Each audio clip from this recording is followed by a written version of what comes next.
ভাই আজকে মাছ কিনে নিয়ে যাবই। আজকে মাছ খাওয়া লাগবো না, আজকে একটু দেহি সস্তা হইলে কিনা দি মনে। ভাই পাঙ্গাসের কেজি কত? পাঙ্গাস মাত্র 160 টাকা। ভাইয়া আজকে আমাকে মাছ খাওয়া লাগবো না, আজকে আমরা শাক খাই, কয়েকদিন পরে মাছের দাম কমবো, তারপরে খামু নেই। আশায় থাকো কাউয়া, পাকলে খাইও ডাউয়া। মাছের দামও কমবো না, আপনাকেও খাওয়াও লাগবো না। ভাই ডাউয়াও পামু না, ডাউয়া সিলকাটা পামু। ছোট বাইরে লয়ে আইছেন, একটা পাঙ্গাস মাছ কিনে লয়ে যান না। ভাই আমি পাঙ্গাস মাছ খাবো না, ভাই আমি ইলিশ মাছ খাবো। তোরে লই আইছি কি লিগা? এটাই দেখানোর লিগা।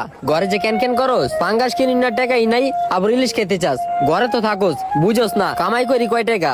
একটা মাছ কিনলে সবজি কেনার টাকা থাকে না, সবজি কিনলে চাল কেনার টাকা থাকে না। শালার মাছই খামু না, ডাইল ভাত খায়া বয়া থাকুম। নিয়ে যান নিয়ে যান, ভাই আমার কাছে তো টাকা নাই কা। সমস্যা নাই, টাকা লাগবো না। নেন, খালি দোয়া কইরেন। ধন্যবাদ ভাই।